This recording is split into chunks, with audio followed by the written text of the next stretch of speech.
Introduction: Why rejection hurts but can heal you. There are few experiences as universally painful as rejection. It enters a person's life not with warning, but with weight. One minute there is hope, the next, a door closes, a voice says no, or silence answers where expectation once stood.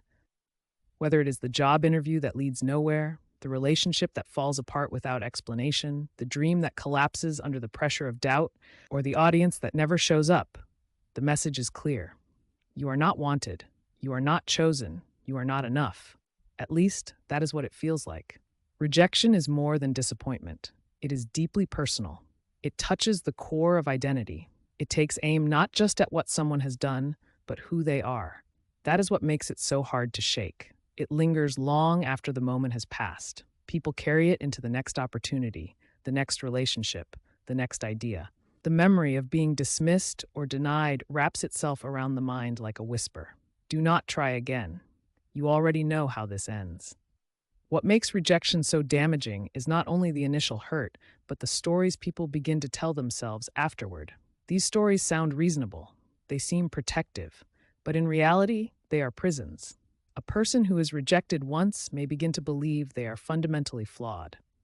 Someone who is repeatedly denied opportunities may come to believe that success belongs to others, not to them. Someone who has been left behind may start to believe that they are unlovable.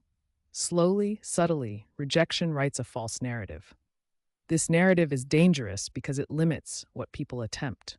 It convinces them to lower their expectations, to silence their voice, to avoid risk, and to retreat from visibility. What begins as an external event, a no from someone else, becomes an internal decision.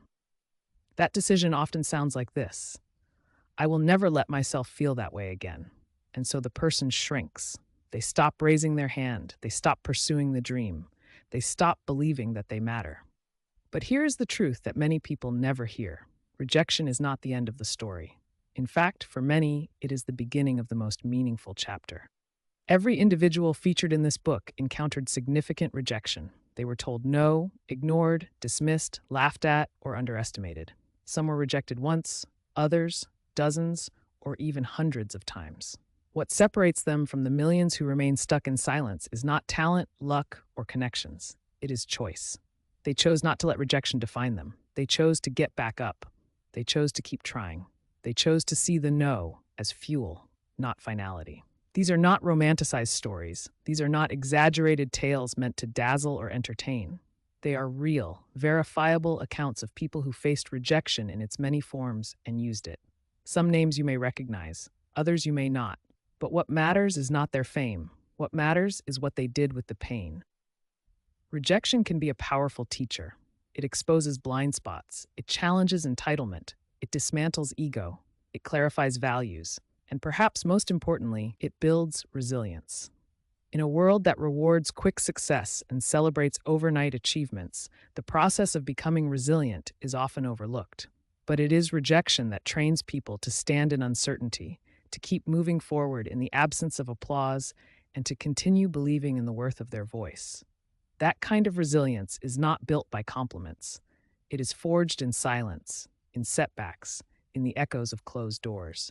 Consider the creator whose first manuscript was rejected by every major publisher, the entrepreneur whose idea was mocked in boardrooms, the athlete who was told they did not have the right body, the student whose college application was denied, the speaker who was told their voice would never move a room. These are not isolated tragedies. They are ordinary experiences with extraordinary outcomes, when a person decides that rejection will not have the final say. One of the most important mindset shifts a person can make is to stop viewing rejection as evidence of failure and start seeing it as a natural part of meaningful pursuit.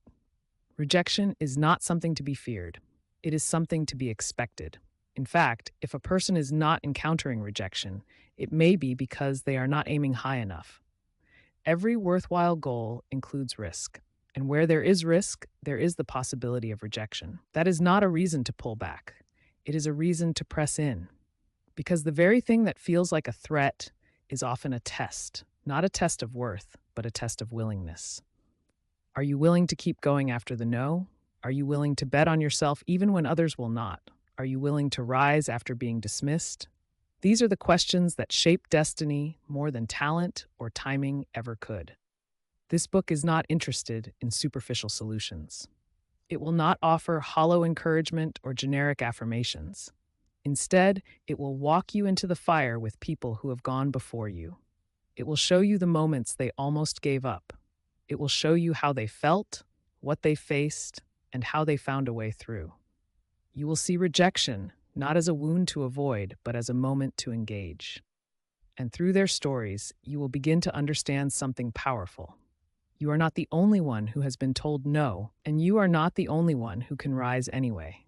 If you have ever been passed over, overlooked, or forgotten, these chapters are for you. If you have ever poured your heart into something only to be met with silence, these chapters are for you. If you have ever watched someone else get the opportunity you desperately wanted, these chapters are for you. And if you have ever questioned whether it is worth trying again, whether your voice still matters, whether your dream still has a place in this world, then this book is your reminder that yes, it does. You matter. Your story is not over, and rejection is not a prophecy. It is just feedback. Sometimes that feedback is wrong. Sometimes it is misinformed, biased, short-sighted, or simply not meant for you. That does not mean you have to internalize it. That does not mean you must carry it for the rest of your life. You can release it. You can reframe it. And most importantly, you can respond to it with power. The people you will meet in this book did exactly that. Some faced rejection in business, others in art, sports, education, relationships, or society. But all of them had to confront the temptation to give up. All of them had to decide whether they would allow someone else's opinion to become their truth.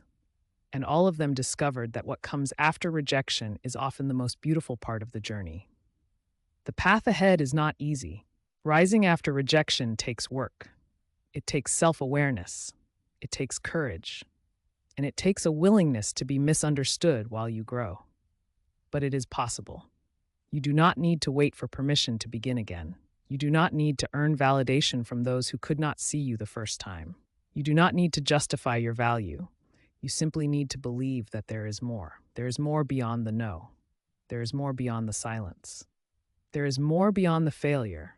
And that more begins when you stop agreeing with the rejection and start building in spite of it. Each chapter of this book will offer proof. Proof that rejection can be survived. Proof that it can be redeemed. Proof that you are not alone. Let this be your turning point. Let this be the moment when rejection loses its grip and you reclaim your momentum. Let this be the beginning of your rise. Turn the page. The first story is waiting. Chapter 1, J.K. Rowling, rejected by 12 publishers. There was a time when one of the most iconic names in literature was synonymous not with success, but with rejection.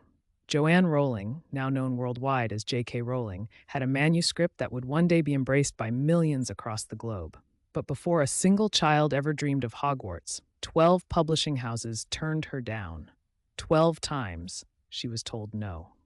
12 times, experts in the industry decided that her story was not good enough, not marketable enough, not worth the risk. Rejection came to her not as a single blow, but as a slow erosion. She was a single mother, recently divorced, surviving on government assistance, and writing in cafes while her baby slept beside her. She had every reason to give up. The world gave her no applause. The gatekeepers saw no promise. Yet she kept writing. She kept submitting. She kept believing that the story she had written mattered. And eventually, someone said yes. That yes became a cultural revolution. But the yes never comes without surviving the no. When people face rejection, especially repeated rejection, the natural instinct is to retreat. It feels easier to abandon the dream than to risk further humiliation. Rejection does not just tell a person that their work is not good enough. It tempts them to believe that they themselves are not good enough. This is the silent damage that rejection can cause. It convinces people to shrink their ideas, to lower their standards, and to hide what they have to offer.